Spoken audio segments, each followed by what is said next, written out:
ఓం శ్రీ సాయిరామ్. ఓంకార బీజ రూపాయ సర్వేశాయ జగత్పతే ప్రథమాయ నమస్తుభ్యం శ్రీ సత్యసాయి గణాధిప శివశక్తే నమస్తుభ్యం వరదే సాయి రూపిణి కావ్యారంభం కరిష్యామి సిద్ధిర్భవతు మే సదా. ఓం శ్రీ సాయిరామ్. భగవాన్ శ్రీ సత్యసాయి బాబా వారి యొక్క దివ్య శ్రీచరణాలకు హృదయపూర్వకమైనటువంటి అభివాదాలు చేసుకుంటూ అహం సత్యబోధక చెన్నై దివ్య జ్ఞాన యజ్ఞంలో ధారావాహిక కార్యక్రమం సత్యసాయి వాహిని ఈరోజు 2వ ఎపిసోడ్ జరుగుతోంది. సత్యము నుండి సత్యమునకు. ఇలాంటి సువర్ణ అవకాశాన్ని కల్పించినటువంటి స్వామి వారికి, అలాగే ఏఎస్పీలో అవకాశం కల్పించి దీన్ని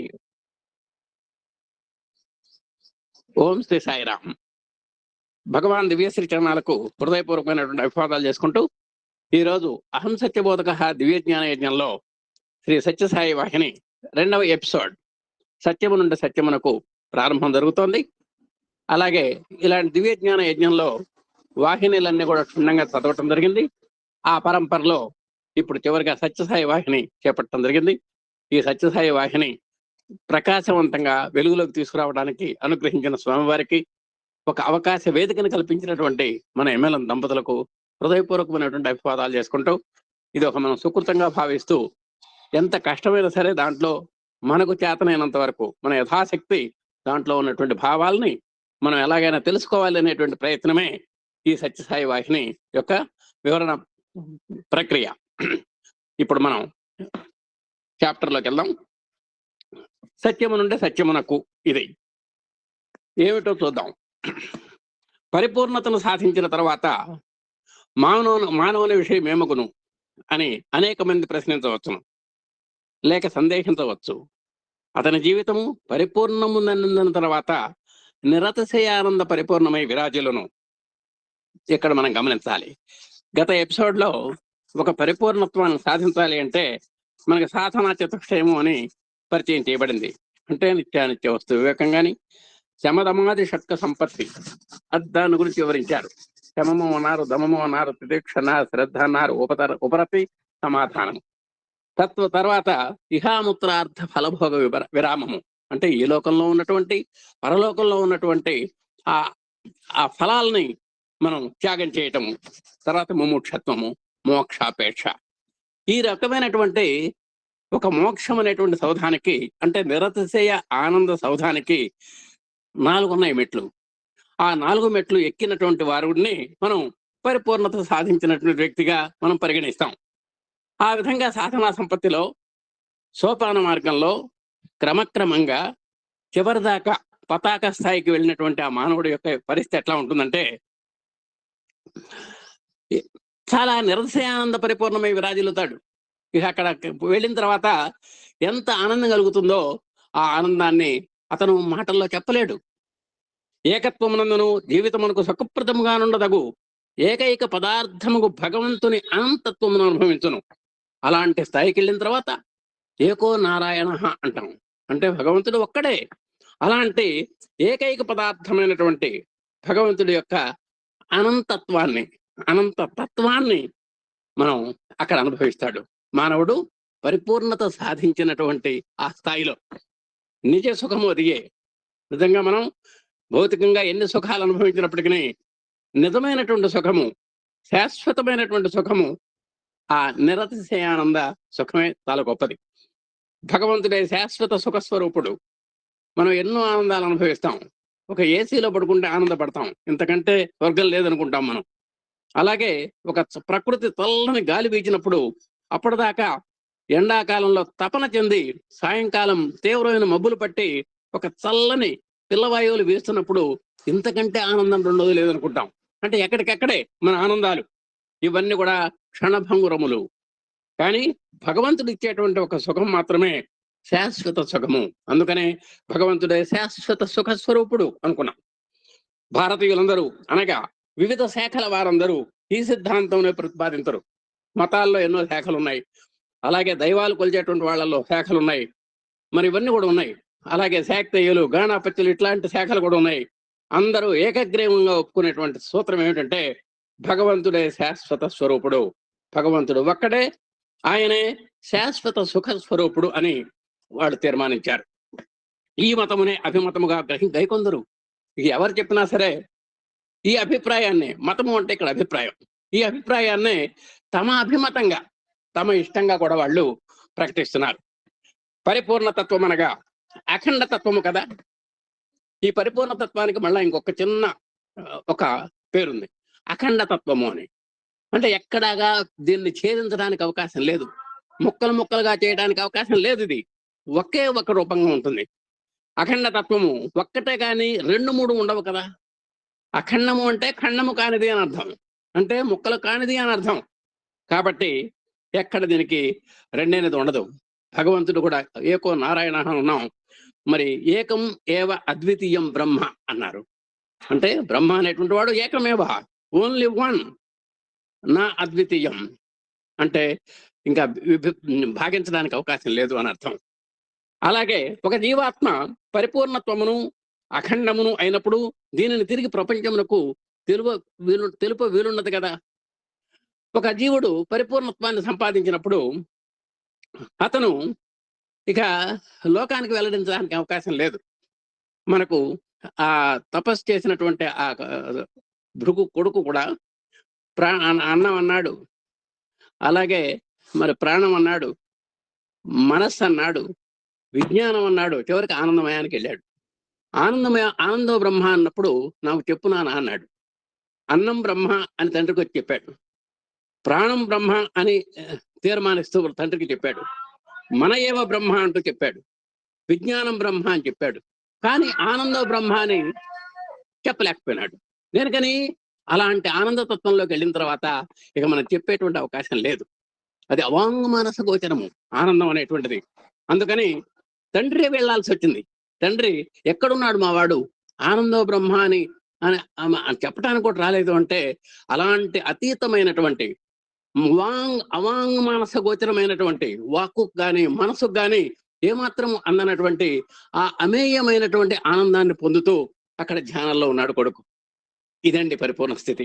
కాబట్టి ఒక జీవాత్మ పరిపూర్ణత్వమును అఖండమును అయినప్పుడు దీన్ని తిరిగి ప్రపంచమునకు తెలుపు వీలున్నది కదా, తెలపడానికి అవకాశం లేదు. ఒక చిన్న ఉదాహరణ, హైదరాబాద్లో రైలు ఎక్కాడు, తిరుపతి వెళ్తున్నాడు. హైదరాబాద్లో మీరు ఎక్కడికి సార్ అన్నాడు, తిరుపతి అండి అన్నాడు. గుంటూరులో అడిగారు, తిరుపతి అన్నాడు. ఒంగోలులో అడిగారు, నేను తిరుపతి సార్ అన్నాడు. తిరుపతిలో దిగారు అందరూ. ఇక అక్కడ నీవు ఎక్కడికి వెళ్తున్నావు అని అడిగేవాడు కానీ నేను తిరుపతి వెళుతున్నాను అని అనేవాడు కానీ ఉండడు. అది సూర్యస్థాయి అన్నమాట. అలాగే ఆనంద బ్రహ్మలోకి వెళ్ళిన తర్వాత ఇక నేను ఆనందాన్ని పొందుతున్నాను అని చెప్పలేడు. పొందటమే, అనుభూతి పొందటమే కానీ ఇక మనకు వాక్కులో అవకాశం లేదు అని శంకితవచనం. ఇది సరైనటువంటి అభిప్రాయం కాదు. వ్యష్టి స్వరూపము గల జీవత్వము సమిష్టి రూపమును అందించినప్పుడు తనకు వ్యష్టి భేదము పోయి సమిష్టి స్థితి కలుగును. ఇప్పుడు నిజంగా ఒక నది దగ్గరికి వెళ్ళాం, ఒక బిందె, ఒక చెంబు, ఒక గ్లాసు అక్కడ తీసుకెళ్ళామండి. ఆ నదిలో నీళ్ళని బిందెలో పోసాం, బిందె నీళ్లు అన్నాం. అలాగే చెంబులో పోసాం, చెంబుడి నీళ్లు అన్నాం. గ్లాసులో పోసాం, గ్లాసు నీళ్లు అన్నాం. మళ్ళీ ఈ గ్లాసు మొత్తం నదిలో పోసాం, చెంబులో నీళ్లు నదిలో పోసాం, బిందెలో నీళ్లు కూడా నదిలో పోసాం. ఇంకా వేస్ట్ అనేటువంటిది ఇక్కడ ఉంటుందా? ఉండదు. దేనికని? సమిష్టిలో కలిసిపోయింది కాబట్టి. అలాగే మన యొక్క వేష్టితత్వము విడిగా కొన్నాళ్ళు సాధన చేసేంత వరకు కనబడినటువంటి ఈ వ్యక్తి రూపము పరిపూర్ణమైనటువంటి సాధన ప్రక్రియ ద్వారా, అంటే సమిష్టి రూపాన్ని పొందినప్పుడు, అంటే ఒక జీవాత్మ పరమాత్మలో కలిసినప్పుడు దాన్ని సమిష్టి స్థితి కలుగుతుంది. అంటే పరమాత్మే కనబడతాడు కానీ ఇక జీవాత్మ కనబడదు. అక్కడ జీవాత్మని పరమాత్మని దేనికన్నా ఒకటే అయినప్పటికీ దేనికన్నా మనం జీవుడిలో కేంద్రీకరించి ఉన్నది కాబట్టి జీవాత్మ అన్నాం, అంతకంటే ఏం లేదు. అది పరమాత్మలో కలిసినప్పుడు ఇక జీవాత్మ మనకి అక్కడ కనబడదు. కనబడినంత మాత్రం లేదా అంటే ఉంటుంది, కొన్నాళ్ళు సాధనలో ఉంటుంది. అది అప్పుడు అన్నింటి యొక్క పదార్థము ఒక్కటే అని గ్రహించునే కానీ వేష్టి భేదము నిరూపించదు. కాబట్టి వేష్టి రూపంగా ప్రారంభమైనప్పటికీ అది సమిష్టిలో మిళితమైనప్పుడు ఇక వేష్టి ఊరికి ఆలోచనాత్మకంగా మనం వేష్టి ఉన్నదని అనుకోవటమే తప్ప అక్కడ ప్రత్యక్షంగా మనకు వేష్టితత్వము కనబడదు, సమిష్టిగానే కనబడుతుంది. ఒక్కొక్క వస్తువు నందలి దివ్యత్వము తనలోని ఆత్మతత్వమునే తెలుసుకొని మరింత ఆనందించునే గాని భేదమును వెలిపుచ్చదు. కాబట్టి ప్రతి వస్తువులోనూ కరెంట్ ఉంటుంది, కానీ దానికి పూర్ణత్వమైనటువంటి దివ్యత్వం వేరే ఉంటుంది. 1 మీటర్ దగ్గర దాంట్లో ఉన్నదే మనం పంచుకుంటున్నాం తప్ప అక్కడ వేరే అంటూ ఏం లేదు. కాబట్టి ఈ భాగాల్లో ఉన్నటువంటి కరెంట్ అంతా కూడా మీటర్లో కేంద్రీకరించినట్టుగానే, అలాగే జీవాత్మలో అంటే ప్రతి మానవుడిలో కేంద్రీకరించినటువంటి జీవాత్మ ఎవరికి పరమాత్మలోనే లయమవుతుంది, పరమాత్మలోనే కలుస్తుంది. కాబట్టి ఇక్కడ చెబుతున్నాడు, వస్తువునందల దివ్యత్వము తనలోని ఆత్మతత్వమునే తెలుసుకొని మరింత ఆనందించునే గాని భేదమును వెళ్ళిపోతుంది. కాబట్టి ఆ పరమాత్మ తత్వానికి వెళ్ళిన తర్వాత ఎక్కడికి పోతుంది ఆనందాన్ని అనుభవిస్తూ ఉంటుంది. ఆ ఆనందం యొక్క కిరణములే సర్వత్రా వ్యాపించి ఆ అనుభూతిని పొందును. ఇప్పుడు సూర్యకిరణాలు ఉన్నాయి, ఎక్కడికెక్కడో ప్రసరిస్తూ ఉంటాయి. అవి ఆ సూర్యకిరణాలు ఎక్కడ ప్రసరించినా సరే ఆ పూర్ణత్వం ఎక్కడికి పోదు.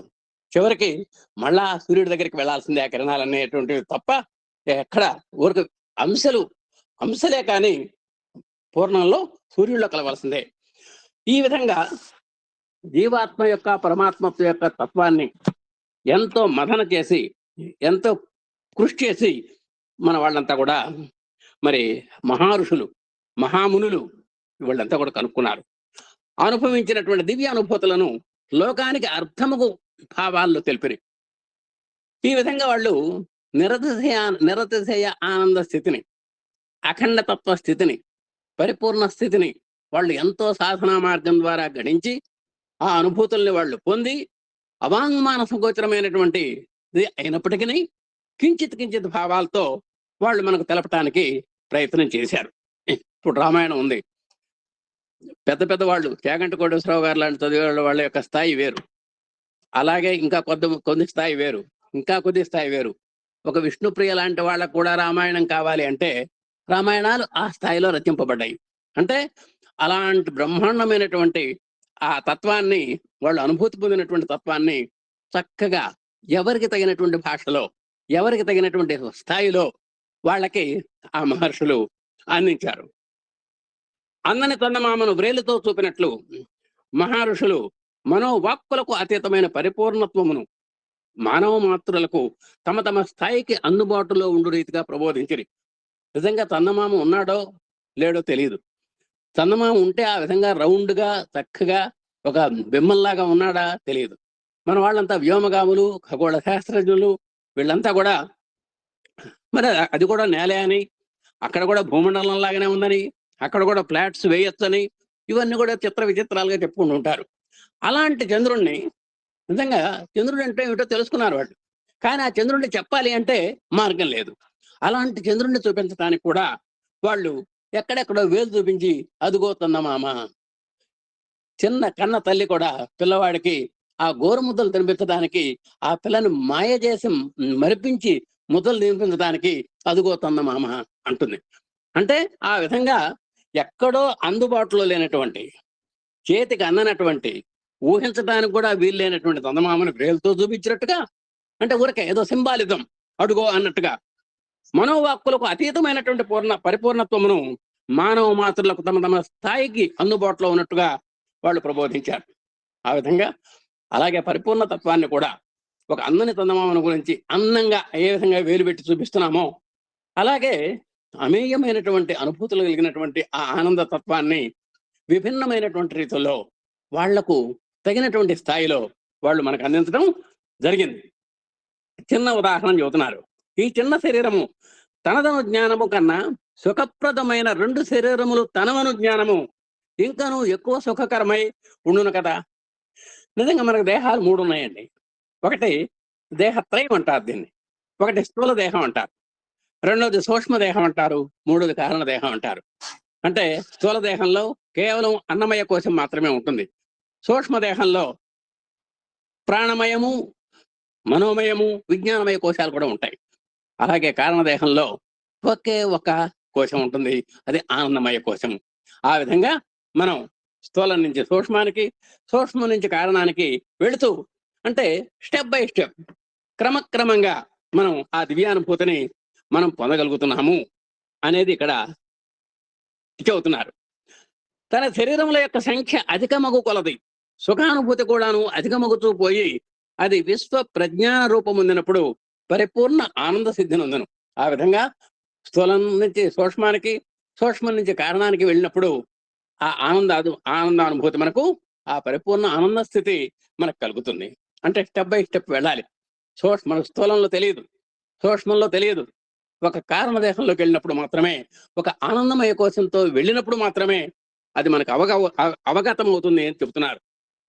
ఇట్టి అనంత వ్యక్తిత్వము లభించవలనన్నా ఈ క్షుద్ర కారాగారముచే పరిమితమై ఉండు వ్యక్తిత్వము అంతరించవలను.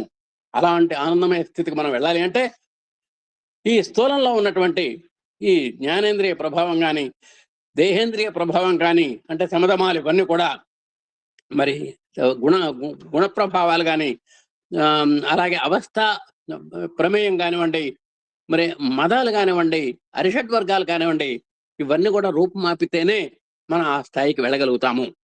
నేను అను అహంభావము జీవునితో ఐక్యమునందినప్పుడే మరణం నిలిచిపోవను. నిజంగా అహంభావము అంటే అహంకారం అంటారు దీన్ని. చిత్తానికి 4 ఉన్నాయి రూపాలు: మనస్సు, బుద్ధి, చిత్తము, అహంకారం అని. నిజంగా వాస్తవంగా ఈ 4 ఒకటే.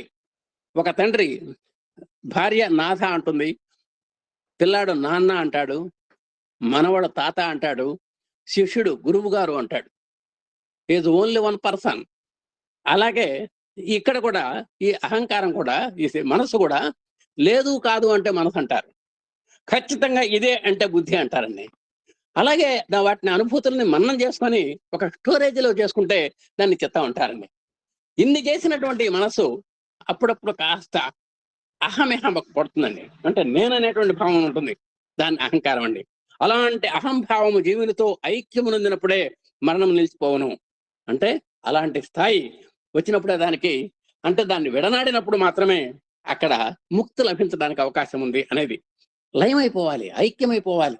అది పొడసోపకూడదు ఎక్కడ కూడా. ఈషన్ మాత్రంగా కూడా అహంభావం అనేటువంటిది కనబడకూడదు. అది పూర్తిగా కనుమరుగైనప్పుడే, జీరో స్థాయికి వచ్చినప్పుడు మాత్రమే ఆ మరణం నిలిచిపోతుంది. అంటే ముక్తికి అర్హత పొందుతాడు, ముక్తి పొందుతాడు అని. సుఖమును ఐక్యమును పొందినప్పుడు దుఃఖము నిలిచిపోవును. అదే సుఖం జీవుల్లో కనుక ఐక్యమైనట్టయితే దుఃఖం అంటే మనకు ఎలాంటి దుఃఖాలు మనకు తెలియవు, ఆనందమయంలో ఉంటాం. అలాగే జ్ఞానముతో ఐక్యం పొందినప్పుడు పొరపాటు నిలిచిపోవను. అదే జ్ఞానము మరి జీవునితో ఐక్యమైనప్పుడు పొరపాట్లు నిలిచిపోవను. అవిద్యకి చెప్పారనమాట పొరపాట్లు అంటే. అంటే అజ్ఞానము, అవిద్య ఇవన్నీ కూడా ఉన్నాయి. అవిద్యలో మళ్ళీ భాగాలు కూడా ఉన్నాయి. అవన్నీ కూడా అలాంటి అవిద్యా పొరపాట్లు కానీ, అజ్ఞాన సంబంధమైనటువంటి ఆవరణలు కానీ ఇవన్నీ తొలగిపోతాయి. భౌతిక వ్యక్తిత్వము కేవలం భ్రాంతి జనిత భావమనియు నిరవకాశ వ్యాప్తి గల భౌతిక సముద్రమునందు ఈ శరీరము ఒక నిరంతర పరిణామవశమయ్యుండు అణుమాత్రమైనటువంటి వస్తువనియు, ఈ రెండవ వస్తువైన ప్రతిరూప జీవాత్మతో దీనికి ఐక్యము కలుగుటే ప్రతిపాదించుటే భౌతిక శాస్త్ర సమ్మతమనియు దీని యొక్క నిగూఢ భావం. ఇంతకే పైన చెప్పిన దాంట్లో అంతా యొక్క సారాంశంగా మనం తీసుకుంటే, ఒక జీవాత్మ పరమాత్మలో కలిసినప్పుడు మాత్రమే, అంటే పరమాత్మ నుంచి వచ్చిందే ఆత్మ, మనలో ఉన్నటువంటి ఆత్మ కూడా. అంటే సూర్యుని యొక్క కిరణం సూర్యుడి దగ్గరికి వెళ్ళినట్టుగా, అలాగే ఈ ఆత్మ భావన అనేటువంటిది పరమాత్మ కనుక లీనమైనట్టయితే అది మరి అదే చాలా ఉన్నతమైనటువంటిది. అంటే ఎప్పటికైనా సరే జీవాత్మ పరమాత్మలో కలవలసిందే అనేటువంటిదే ఇక్కడ నిగూఢమైన భావము అని చెప్తున్నాడు. కాల పరిపాకమున సర్వశాస్త్రములు నిశ్చితార్థమునికే వచ్చాడు తథ్యము. ఎవరిని చేసిన వాదోపవాదాలు జరిగినా సరే చివరికి ఏ భగవంతుడి నుంచి అయితే మనం వచ్చామో మళ్ళా ఆ భగవంతుడి దగ్గరికి మనం వెళ్ళవలసిందే. ఏ పరిపూర్ణ తత్వం నుంచి మనం విభాజ్యమై వచ్చామో ఈ విభాజ్యాలన్నీ కూడా మళ్ళీ పరిపూర్ణంలో కలవవలసిందే అనేటువంటి భావన అన్ని మతాలు, అన్ని శాఖలు కూడా చెప్పవలసిందే. అందరికీ ఇదే నిశ్చితాభిప్రాయం. పండ్లను బట్టి చెట్టు యొక్క గుణము నిర్ణయించుకోలేను. పండ్లను బట్టి చెప్పాలి, ఇది మంచి చెట్ట, ఇది చెట్ట, ఇది తీపిగల చెట్లు, తీపిగల ఫలాలు గల చెట్ట, ఒక చేదు దోసకాయ అంటాం ఒక్కోసారి. అసలు ఆ పంట అంతా కూడా చేదుగానే ఉంటుంది. అలా దాని యొక్క పండ్లను బట్టి ఆ చెట్టు యొక్క గుణాన్ని మనం వర్ణించినట్టుగానే, అలాగే ఇక్కడ కూడా నీతి యందును పారమార్థికత యందును లోకమున అసమానులయ్యుండు గుణశీలురు కూడాను విగ్రహారాధన ఉత్తమమని భావించిరి. మళ్ళీ ఇంకో కోణంలోకి వస్తున్నాం. విగ్రహారాధన ముఖ్యము అని చెబుతున్నారు. ఎంతో నీతిమంతులు, పరమార్థంలో ఆరితేరినటువంటి వాళ్ళు, మరి గుణాలకు అతీతులైనటువంటి వాళ్ళు, గుణశీలురు వీళ్ళంతా కూడా విగ్రహారాధన ఉత్తమం అని చెబుతున్నారు. దేనికని? మనం ఏదైనా సరే మన మానవ మాత్రుడికి ఎదురుగా కనబడితేనే మనకు నమస్కారం చేసేటువంటి అలవాటు ఉన్నది. అంటే ఒకేసారి నగర్భచ్యుతి మాత్రేన పుత్రో భవతి పండిత. ఒక్కసారిగా రామకృష్ణ గారి స్థాయిలాగా, రామకృష్ణ పరమహంసలాగా కేవలం కళ్ళు మూసుకొని అమ్మను జపించి అమ్మను సాక్షాత్కరింపజేసుకునేటువంటి స్థాయికి వెళ్ళాం. దానికి సాధన కావాలి. ఎక్కడి నుంచి కావాలి సాధన? విగ్రహం దగ్గర నుంచి. ఒక పటం గాని, ఒక బొమ్మ గాని, ఒక విగ్రహం గాని మనకు ఉండాలి. అందుకనే మన పూజా మందిరంలో రకరకాల విగ్రహాలు పెట్టుకుంటాం. అక్కడికి వెళ్ళినప్పుడే ఆ పవిత్ర భావన మనకు కలుగుతుంది. భగవద్ రతి అనేటువంటి మనకు కలగాలి అంటే ఆ విగ్రహాలు మనకు కనపడాలి. ఆ శ్రీరాముడో శ్రీకృష్ణుడో కనబడితేనే మనం నమస్కారం చేస్తాం. మరి లేనప్పుడు కూడా నమస్కారం చేయొచ్చుగా. అంటే ఏమిటి? మనకు అలవాటు అయిపోయింది. ఓహో, ఆ విగ్రహాన్ని చూడంగానే, ఆ బొమ్మను చూడంగానే, ఆ పటాన్ని చూడంగానే నమస్కారం చేయాలి అనేటువంటి ఒక సంస్కారం మనకు మొదలైంది ప్రాథమిక దశలో. కాబట్టి విగ్రహారాధన మంచిదే, ఏం తప్పేం లేదు. భౌతిక దేహభ్రాంతి ఉండినంత వరకు భౌతికారాధన అవసరము. ఎప్పుడైతే దేహ భావనతో మనం ఉన్నామో, దేహ భావన ఉన్నంత వరకు దీనికి ఒక ప్రతీక ఉండాలి. అంటే ఒక బొమ్మ, ఒక విగ్రహం కావాలి. అప్పుడు మాత్రమే ఇతనిలో ఒక ఆరాధనా భావం కలుగుతుంది. విగ్రహారాధన సాధనము ఆధ్యాత్మికంలో ఒక సోపాన మార్గంలో మనం ముందుకు వెళ్ళాలి అంటే విగ్రహంతో చేయొచ్చు, నిగ్రహంతో చేయొచ్చు మనం ధ్యానం. కానీ ఆ నిగ్రహంలో నుంచి, అంటే రామకృష్ణ పరమహంసలాగా కళ్ళు మూసుకొని అమ్మవారిని జపించి ఆమెను సాక్షాత్కరింపు చేసుకునేటువంటి స్థాయికి వెళ్ళాలి అంటే మొట్టమొదటి మనం విగ్రహంతో మొదలు పెట్టాలి. విగ్రహారాధనే మనకు సాధనం. ఇవి మూఢ విశ్వాసములని అనేక మంది భావిస్తున్నారు. అది కాదు. చాలా మంది ఖండిస్తారు విగ్రహారాధన తప్పు అని. విగ్రహారాధనలో తప్పు లేదు. దేనికని? ఒక భగవంతుని మీద గురి కుదరాలి అంటే, భగవంతుని మీద లక్ష్యం ఏర్పడాలి అంటే, ఆ భగవంతుడి మీద ఒక తపన, ఈయన ఎలా అయినా సరే మనం సాధించాలి అనేటువంటి తపన కలగాలి అంటే అక్కడ ఒక సింబల్ ఉండాలి. ఆ సింబలే మనకు విగ్రహం. కాబట్టి విగ్రహారాధన సబబు కాదు అంటాం, సరికాదు. మూఢ విశ్వాసము అన్ని చెప్పుట మోక్షావేశము. అంటే విగ్రహారాధన చేయటం చాలా మూఢ విశ్వాసము అని ఎవరైనా అంటే అది నిజంగా మూర్ఖావేశమే. ఇక మూర్ఖుడికి మనం చెప్పేదే ఉందండి. పూర్తిగా తెలిసిన వాడికైనా చెప్పచ్చు, తెలియని వాడికైనా చెప్పచ్చు. వీడికి చెప్పడం ఆ బ్రహ్మతరం కూడా కాదు. తిరిగి చేరి మూర్ఖుని మనసు రంజింపరాదు అన్నారు పెద్దలు. కాబట్టి ఎవరికైనా చెప్పచ్చు, కానీ మూర్ఖుడికి చెప్పలేం. వాడికి పుట్టినటువంటి ఆవేశం తప్ప ఏమీ లేదు. తన దేహాన్ని తాను విశ్వసించడం మూఢ విశ్వాసం కాదా? అలాంటి మూర్ఖుడు కూడా ఇదిగో ఇది నా దేహం అంటాడు. అంటే తన దేహం మీద మాత్రం పరిపూర్ణమైన విశ్వాసం ఉంది ఆ మూర్ఖుడికి. అది శాశ్వత కాయమా? నిజంగా మన దేహం అనేటువంటిది మనకు ఏమైనా పర్మనెంట్? అది దేహము పాంచభౌతికము, దేహము కోలక తప్పదెప్పుడు అని మనకు చెప్తున్నారు రూఢిగా. అయ్యా, ఇది పంచభూతాలతో తయారైంది, ఎప్పటికైనా పంచభూతాల్లో కలవాల్సిందే, ఇది శాశ్వతం కాదు, తుమ్మితే ఊడిపోయేటువంటి ముక్కిది అని చెబుతున్నారు. తుమ్మినంతనే తూలిపోవు 9 త్వరల తోలు బొమ్మ అన్నారండి దీన్ని. ఆ 9 త్వరలు ఏమిటో ఊరికి ఒకసారి సందర్భం వచ్చింది కాబట్టి చెప్పుకుందాం.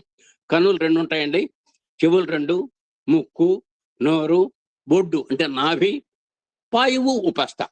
పాయువు అంటే మల విసర్జక అవయవము అంటే మలద్వారము, అలాగే ఉపస్థ అంటే మూత్రద్వారము. ఈ విధంగా 9 నవరంధ్ర శోభితమైనటువంటి వాడు మన మానవుడు. అంటే 9 త్వరల తోలు బొమ్మ. ఈ జగత్తున్నమి భావించడం మూఢ విశ్వాసము కాదా? అలాంటి 9 నవరంధ్ర శోభితమైనటువంటి దేహాన్ని మనం నమ్మచ్చా? నమ్మకూడదు. ధనమును పదవులను చూసి విర్రవీగుట మూఢ విశ్వాసము కాదా? అష్టవిధ మదాలు ఉన్నాయి మనకు. కాస్త డబ్బులుంటే ఆయన పట్టలేం, అధికారం ఉంటే అసలు ఆయన ఉలకడు పలకడు, అలాగే రూపం ఉంటే కాలు రగరేస్తాడు, చదువు దిట్టంగా ఉంటే కాలు రగరేస్తాడు, మంచి కులం యొక్క అన్నుందంటే పక్కవాడిని లెక్క చేయడు. ఈ విధంగా రకరకాల మదాలు ఉన్నాయి. అలాంటి విర్రవేగటం మూఢ విశ్వాసం కాదా? ఆత్మవిశ్వాసంతో చేయి పనులు మూఢ విశ్వాసములు కావు. ఎప్పుడైతే భగవంతుని మీద పరిపూర్ణమైనటువంటి విశ్వాసంతో మీరు కొలిచినట్టయితే అక్కడ మట్టి వినాయకుడిని కొలిచినా తప్పు లేదు. ఒకవేళ ఎదుటివాడికి మూఢ విశ్వాసంగా ఉండొచ్చు, ఒక మట్టి వినాయకుడిని కొలిచినా తప్పు లేదు. ఒక చెక్క బొమ్మతో ఉన్నటువంటి జగన్నాథ స్వామిని కొలిచినా తప్పు లేదు. అలాగే ఒక రాతిలో ఉన్నటువంటి వెంకటేశ్వర స్వామిని కొలిచినా తప్పేం లేదు. అక్కడ నీకు భావన కావాలి. నిజంగా మట్టి అయితే నువ్వు దండం పెడతావా? నిజంగా రాయికి మామూలు మట్టికి నువ్వు నమస్కారం చేస్తావా? చేయవు. మామూలు రాయికి నమస్కారం చేస్తావా? చేయవు. మామూలు చెక్క మొక్కకు నమస్కారం చేస్తావా? చేయవు. దాంట్లో ఆ భగవంతుని యొక్క ఆకారం ఎప్పుడైతే నిక్షిప్తమయ్యిందో, రైట్, ఈయన మృణ్మయ వినాయకుడు అని నమస్కారం చేస్తాం. వినాయక చవితి నాడు కొన్ని కోట్ల మంది ఆ మట్టి బొమ్మలకు నమస్కారం చేస్తారు. అలాగే దారుభూతో మురారిహి, పూరిలో జగన్నాథ స్వామి చెక్క రూపంలో ఉన్నాడు. అంటే సామాన్యంగా ఏం చెబుతారంటే, ఈ ప్రపంచంలో ఉన్నటువంటి అన్యాయాలు, అక్రమాలు ఇవన్నీ చూడలేక ఆయన చివరికి చెక్క ముక్క అయిపోయినాడు అని కూడా కవులు చమత్కరిస్తారు. ఆ చెక్క వెంకటేశ్వర స్వామి రాతి బొమ్మలో ఉన్నాడు. మనం రాయిని చూడం, దేవుణ్ణి చూస్తాం. కాబట్టి భావంలో ఉన్నది అక్కడ, అంతేకాని వస్తువులో లేదు. కాబట్టి ఆత్మవిశ్వాసముతో చేయబడిన మూఢ విశ్వాసములు కావు.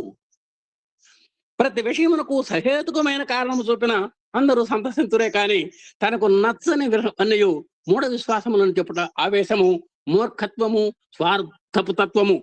కాబట్టి ఇందాక మనం చెప్పినట్టుగా అక్కడ భావంలోనే భావేతు విద్యతే దేవ అన్నాడు. భావంలో దేవుడు ఉన్నాడు కానీ నీకు భౌతికంగా లేడు ఆయన. ఊపిరి పీలవక మనం ఎట్లు జీవింపతాలమో అటునే దైవాన్ని ప్రేమించదాలము. నువ్వు ఊపిరి లేకపోతే ఒక్క క్షణం ఉండలేవు, గిలగిల గిలగిల కొట్టుకుంటావు. అలాగే ఊపిరి లేకపోతే మనం ఏ విధంగా అయితే బ్రతకలేమో, అలాగే విశ్వాసం లేకపోతే మనం దైవాన్ని ప్రేమించలేము. దైవం మీద ప్రగాఢమైనటువంటి విశ్వాసం ఉంటేనే ఆయన్ని మనం ప్రేమించగలుగుతాము. కాబట్టి బ్రతకాలంటే ఊపిరి కావాలి, దేవుణ్ణి ప్రేమించాలంటే ప్రగాఢ విశ్వాసం కావాలి. జీవితంలో అదియునో ఒక ఆవశ్యక దశయనని అంగీకరించవలను. అలాంటి స్థాయి కూడా కావాలి. వార్ధక్యమునకు బాల్యము జనకప్రాయమైనది. వార్ధక్యమునకు బాల్యము జనకప్రాయమైనది. బాల్యము పాతకమ్మని కాని, యవనము పాతకమని కాని, వృద్ధాప్యమున పలుకనగున ప్రతి మానవుడు కూడా జీవన దశలు ఉన్నాయి. ఉయ్యాల్లో పడుకున్నప్పుడు బాల్యము అంటాం మనం, అంటే శైశవము, శిశువు అంటాం. కాస్త మంచి కాలర్ అటు ఇటు సరి చేసుకుంటూ వెళ్తుంటాడు మనవాడు, బుడ్డి క్యారేజీ పట్టుకొని, ఆయనకంటే చిన్న క్యారేజీ, వాడిని బాలుడు అంటాం. అలాగే 16-17 సంవత్సరాలు వచ్చేసరికి కౌమారము అంటాం. అలాగే కాస్త 21 సంవత్సరాలు వచ్చి కాస్త నూనూగు మీసాలు వచ్చినప్పుడు యవ్వనము అంటాం. అలాగే 60 సంవత్సరాలు వచ్చినప్పుడు కాస్త తల నరిసింది, కాస్త పళ్ళు ఓట్టడానికి కాస్త అలా అలా కదులుతున్నాయి అనుకున్నప్పుడు కాస్త వార్ధక్య ఛాయలు మొదలవుతున్నాయి అనుకుంటాం. అంటే ఇవన్నీ కూడా మనకు తెలుసు. మనం శైశవం నుంచి బాల్యానికి వచ్చాం, బాల్యం నుంచి కౌమారానికి వచ్చాం, రకరకాల స్టేజీలు మారుతూ వచ్చాం. కాబట్టి మీరు ఒక నెక్స్ట్ స్టేజీకి వెళ్ళినప్పుడు, అంటే వార్ధక్యంలో ఉన్నటువంటి వాడికి బాల్యం జనకప్రాయమైనది. వాడికి నిజంగా తండ్రితో సమానం బాల్యం. ప్రతి వృద్ధుడు కూడా ఒకనాడు బాలుడే, ప్రతి వృద్ధుడు కూడా ఒకనాడు ఉయ్యాల్లో ఊగినటువంటి ఆయనే. అన్నంత మాత్రాన బాల్యము పాతకమని అంటం తప్పు. అంటే నీకు ఏదైతే పునాదో ఆ పునాది రాయిని మనం కాదంటానికి అవకాశం లేదు. యవనము పాతకమని, వృద్ధాప్యానికి ముందు యవనంలో కూడా ఉన్నాం మనం. ఎన్నో కార్యక్రమాలు చేశాం, ఎంతో ఉరుకులు పురుగులు పెట్టాం, 120 కిలోమీటర్ల స్పీడ్తో పరిగెత్తాం, ఎన్నో ఘనకార్యాలు చేశాం, ఎన్నో చేశాం. అది కూడా వృద్ధాప్యంలో కూర్చొని యవ్వనం పాతకం అంటే కుదరదు. ఈ విధంగా వృద్ధాప్యంలో ఉన్నంత మాత్రాన మిగతా జీవన దశల్ని మనం హేయంగా చూడటం కుదరదు. తన దివ్యత్వమును అనుభూతము నడుచుకున్నటకు విగ్రహారాధనము తోడ్పడును. అలాగే నువ్వు నిగ్రహంతో ధ్యానం చేసేటువంటి స్థాయికి ఎదిగినప్పుడు ఆ నిగ్రహమైనటువంటి స్థితిలో ధ్యానం చేయటానికి ఏ విగ్రహారాధన అయితే పునాదో ఆ విగ్రహారాధనని నువ్వు నిగ్రహారాధనలోకి వెళ్ళినప్పుడు దాన్ని తృణీకరించడానికి అవకాశం లేదు. దేనికని? నువ్వు అక్కడి నుంచే వచ్చావు. ఆ విగ్రహారాధన ద్వారానే నీకు నిగ్రహారాధన అలవాటైంది. అంటే ఒక బొమ్మను చూసి నువ్వు ప్రార్థన చేయడానికి మొదలుపెట్టిన తర్వాత బొమ్మ లేకుండా కూడా ప్రార్థన చేయడానికి నువ్వు ఎదిగావు. అంటే హనుమాన్ చాలీసా వచ్చేంత వరకు పుస్తకం చూసాం, హనుమాన్ చాలీసా మనకు వచ్చింది, ఇక పుస్తకం దేనికి? విష్ణు సహస్రనామం వచ్చేదాకా పుస్తకాన్ని పట్టుకున్నాం, క్షుణ్ణంగా వచ్చేదాకా పుస్తకం పట్టుకున్నాం, పుస్తకాన్ని ఆశ్రయించాం. విష్ణు సహస్రనామం మనకు అలవోకగా వచ్చేసింది. ఇక విష్ణు సహస్రనామంతో మనకు పనే ఉంది. అయినంత మాత్రాన ఆ పుస్తకాన్ని మనం తృణీకరించకూడదు, దాన్ని తృణీకార భావంతో చూడకూడదు. ఎందుకంటే మనం అక్కడి నుంచి వచ్చాం కాబట్టి. ఆ సాధకుడు విగ్రహారాధన దశను తాను దాటిన పెదప దాన్ని ఆక్షేపించడం కూడాను అనుచితమే. కాబట్టి ఏ స్థితిలో అయితే గాయత్రి మంత్రాన్ని ఒక విమానాశ్రయంలో జపిస్తాడు, ఒక కొండ ప్రాంతంలో కూర్చొని గాయత్రి జపం చేస్తాడు, ఇంకేదో రైల్వే స్టేషన్లో కూర్చొని జపం చేస్తాడు, వీలైతే బస్ స్టేషన్లో కూర్చొని జపం చేస్తాడు గాయత్రి జపం. అంటే గాయత్రి వచ్చేదాకా నువ్వు అక్కడ గాయత్రి ఏదో పెట్టుకున్నావు, ఏదో పుస్తకం పట్టుకున్నావు, నేర్చుకున్నావు, అయిపోయింది. కానీ దానికి క్షుణ్ణంగా నువ్వు వచ్చిన తర్వాత నువ్వు ప్రదేశాన్ని ప్రాంతాన్ని లెక్క లేకుండా నువ్వు చేయగలుగుతున్నావు అంటే అంత కళ్ళు మూసుకొని మరి ఎంత గొప్పతనం చూడండి. అది సాధకుడు విగ్రహారాధన దశ నుంచే ఆ దశకి వెళ్ళాడు అనేటువంటిది మనం గుర్తుపెట్టుకోవాలి. ఆ స్థితికి వెళ్ళగలిగినంత మాత్రాన తన పూర్వస్థితి అయినటువంటి విగ్రహారాధన ఏమి మనం ఆక్షేపించాల్సిన అవసరం లేదు. భారతీయ పరమార్థ రంగమున పురోగమించున్నది అసత్యము నుండి సత్యమునకు. నిజంగా చూడండి, విగ్రహము అనేది సత్యమే, ఆ ధ్యానము అనేది కూడా సత్యమే. అయితే అసమగ్రమైనటువంటి సత్యం నుంచి సమగ్రమైనటువంటి సత్యానికి వెళ్ళటమే ఇక్కడ మనకు గొప్పతనం. సత్యము నుండి సత్యమునకు, అసమగ్ర సత్యము నుండి సమగ్ర సత్యమునకు అడవి జాతుల మనం వెళుతున్నాం అన్నమాట. ఆ విధంగా ఏదైనా సత్యమే.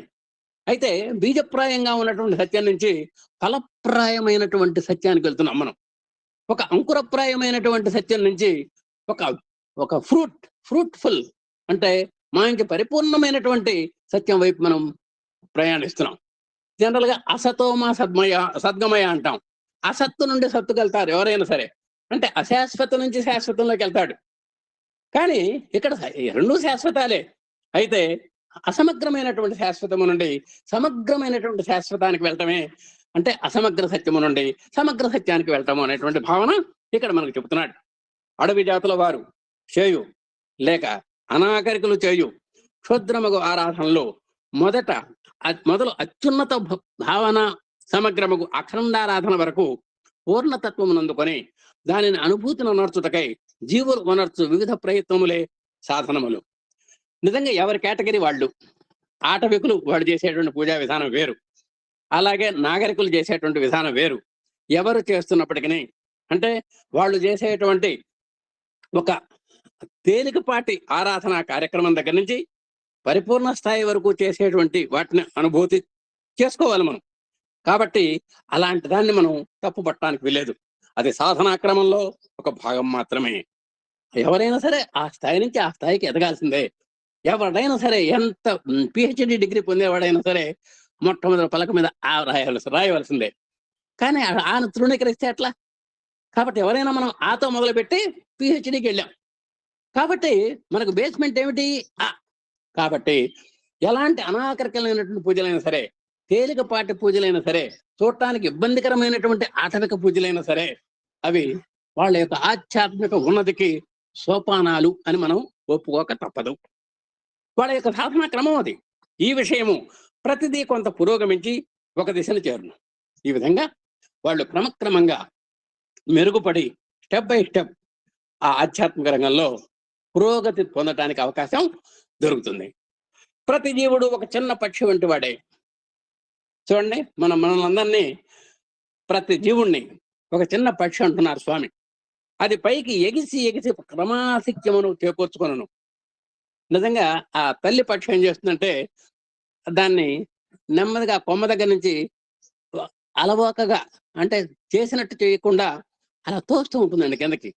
అంటే ఆ కిందకి తోసినప్పుడు అది పడబోతూ రెక్కలు నాడిస్తూ ఆ రెక్కల యొక్క బలాన్ని కూడగట్టుకొని మళ్ళా కొమ్మ మీదకి వచ్చి వాళ్తుంటుంది. ఈ విధంగా తల్లి పక్షి పిల్ల పక్షికి ట్రైన్ అప్ చేస్తూ ఉంటుంది. అంటే నువ్వు ఇట్లా జాగ్రత్తగా రెక్కలు గట్టిగా సాధన చేయాలి, కింద పడకపోతుంటే మనం రెక్కలను కూడగట్టుకోవాలి, రెక్కలు ఆడించాలి, మనం రెక్కల యొక్క పరిపుష్టి పొందాలి అని చివరకు పరిపూర్ణ తేజో వైభవముతో దీప్తిస్తుండను. ఈ విధంగా ఒక చిన్న పక్షి ఎంతో స్థాయికి ఎగురుతుందండి. అది క్రమక్రమంగా ఒక చూడండి, ఒక గరుత్మంతుడు ఎంత స్థాయిలో ఎదుగుతాడు.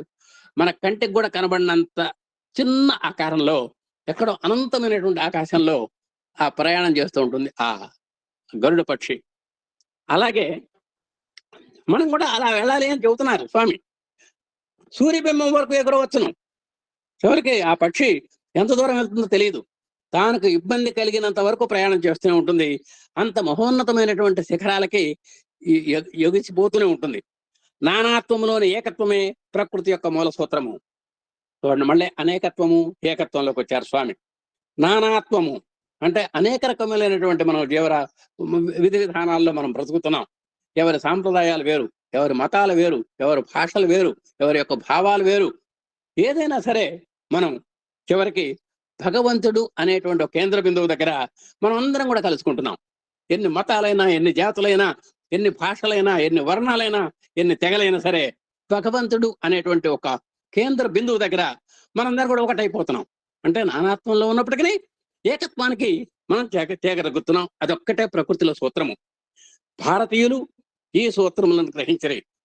ఆ అనేకత్వం అయినప్పటికీ అనేకత్వంలో ఏకత్వాన్ని సాధించినటువంటి మహోన్నత దేశం మన భారతదేశం.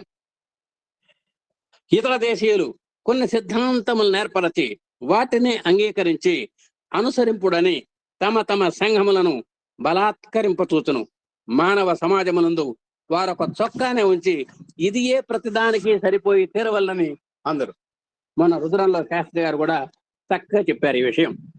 ఆ పరమతాలన్నీ కూడా ఏం చేస్తాయంటే వాళ్ళు ఖచ్చితమైనటువంటి ఆ నిబంధనలను తయారు చేసుకొని ఒక చొక్కా, అంటే వాళ్ళ యొక్క రూల్స్ ఎట్లా ఉంటాయంటే ఒక మోడల్ చొక్కా తయారు చేస్తారు. అది చిన్నపిల్లవాడికి లూజ్ అవ్వచ్చు, ఇంకా కొంచెం పెద్దవాడికి కొంచెం లూజ్ అవ్వచ్చు, కొంతమందికి కరెక్ట్గా సరిపోవచ్చు, కొంతమందికి బిర్రు అవ్వచ్చు, కొంతమందికి అసలు సరిపోకపోవచ్చు. ఆ విధమైనటువంటి చొక్కా మాత్రం మారదు. వీడు ఆ చొక్కా స్థాయికి వీడు ఎదగాల్సిందే కానీ ఆ చొక్కాలో మార్పు ఉండదు.